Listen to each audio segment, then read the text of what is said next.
Hi there, I'm Yvonne Brannigan. I'm one of the pelvic floor physios with Taylor Physiotherapy. I'd like to talk to you about the importance of treating the abdomen in reference to the pelvic floor.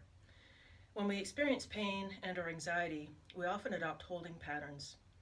These are postural positions or areas of muscular tension that will often worsen as pain or anxiety increases. Examples would be bringing the shoulders up to the ears, stooped posture, tightening the muscles of the abdomen or the gluteals, and even the pelvic floor. It varies from person to person. Experiencing increased pain and anxiety over long periods of time will actually impact the sympathetic nervous system, causing a prolonged fight or flight response. The sympathetic nervous system then becomes upregulated, meaning becomes overstimulated. This causes us to be anxious, have disturbed sleep, experience digestive issues, etc. And all of these responses can actually perpetuate the pain and anxiety cycle. Breathing often becomes more shallow, rapid, and we have decreased movement of the abdominal wall.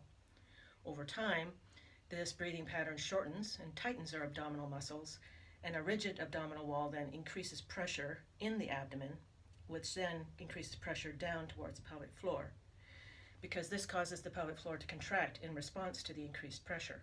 Subsequently, it can worsen pelvic floor symptoms, hence the suggested domino effect. Fortunately, there are myofascial release techniques that we can use to make our abdominal wall more pliable again. Then this will decrease the pressure within the abdominal cavity, decrease the pressure in the pelvic floor, and provide pain relief. Having a more pliable abdominal wall will also make it easier for you to practice the deep breathing exercises for relaxation that Bill Taylor discussed in his video. So I suggest you use a small ball. This is 10 to 15 centimeters in diameter, not too firm. And I have another one here. You can use a spiky ball or yoga balls, or if all you have is a tennis ball, that's okay. You can use 2 at a time. Contraindications would be if you're less than 6 weeks out from having an abdominal surgery or if you're pregnant. Prior to working on your abdominal wall, stand up tall. Get a sense of how erect your posture is. Second, take some deep breaths. How easy is it for you to take a deep breath? And third, do you have any low back or pelvic floor pain? If so, rate it on a scale of 1 to 10. So, consider the border of the ribs, okay? The pokey parts of your pelvis and the pubic bone. They roughly outline a diamond shape. You're going to place the ball anywhere within the area, just not on bone. Begin on the floor, on a yoga mat or carpet. If you don't have a yoga mat or carpet, just go ahead and put down a couple blankets. Make yourself a pallet so you can be comfortable. You can't use it on your bed though, because the bed will cause the ball to sink in to it instead of sinking into your tummy. So you're going to place the ball on your tummy, anywhere in the diamond, and then put your head on your hands, and just soften and relax your shoulders and just breathe. You want to find a tender area, because tender means tight, and tight is what we want to address. So say I've put this ball here, and I'm going to rate that a 3 out of 10. So 3 is not too bad, I can manage that. So then I would put my head back down, and I would wait for the 3 to become a 2, a 1, and then resolve. Once it resolves, I move the ball to another spot that's tender. If it's not tender, move it. You want to be on tender spots only. So say this one is a 6 out of 10. So if it's a 6, that's going to be your limit. 5 or 6 is going to be your limit of tolerance to where you can stay relaxed, okay? So you want to stay relaxed. And having a high pain tolerance is not going to help you with this technique, because you will tighten up to endure what you're experiencing, and that's counterproductive. So if I lay on this and it's like a 6 out of 10 and I can't get comfortable with that, I'm going to bend my knee out to the side like a figure 4 or a frog leg, if you will. And then, well, now having done that lifts my pelvis. So that's like about a 3 out of 10 here. So then I would do the same thing. Relax, soften, breathe normally, and wait for the 3 to become a 2, a 1, and then go away. Then see if you can straighten your leg and get it back down. Maybe down here it's a 2. So again, wait for that to go away. Move to the next spot. Now say you put it on a spot that's, a 7, that's exciting.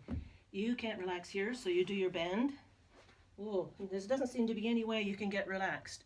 So then just move the ball any direction a few centimeters, because then you actually will have, you don't have to actually be on the spot to affect a change because it's all connected.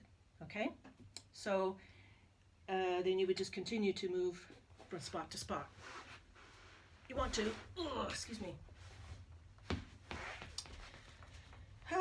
You want to ideally perform this later in the day because it will undo what the day has done to you in terms of sitting, because when we sit we compress, okay? And gravity, of course, whether we're sitting or standing, affects our pelvic floor because it's always tightening to hold everything up and in. So if you'll do this once a day, if you can, 10 to 15 minutes or so, even up to 20, you'll find it strangely relaxing. And you'll be able to soften and relax and just allow the ball to sink into you. You'll feel different little zings or maybe slight little stingy pains from time to time. And that's okay, that's normal, because what you're doing is with the ball going into you, you are stretching the muscle and stretching the fascia, okay? And those little connections you're feeling are the stretches that are internal, and that's okay. If you feel a pulsing, you're probably near your aorta, and that's all right. You just don't want to have it on there for a long period of time if it's really strong. If it's over here and you feel it, it's probably because there's tight tissue pulling that way. Again, that's all right. Your comfort level. If you don't like it, then don't do it. Just don't do it after a full meal. That's not going to be comfortable. I would say if you could do it once a day, that'd be great. And then after you've done it for a while, maybe every other day. And then once you're feeling better, then maybe once a week for preventative measures. But it's also going to calm down your sympathetic nervous system, like we were talking about earlier. So you're going to end up having a lowering of your rate of breathing. Your heart rate will also decrease, and your blood pressure will decrease. All of these things then tap into the parasympathetic nervous system, and that will cause you to calm down. Okay? And in these times, don't we need a little bit of that? If you would like a handout of the different things I've gone over in the use of the ball, you can send me an email to reception@taylorphysiotherapy.com. If you have any questions, same thing, send an email. I'd be happy to respond. So I hope that gives you some things that you can do. And you might want to put these two balls, if you end up using two tennis balls, put them in a sock and tie a knot at the end of the sock so that they end up staying together. Again, it has to be something soft that's not going to cause you to be tightening up to endure what's going on. There you go. Simple, easy, feels weird at first, but highly effective. I hope that helps.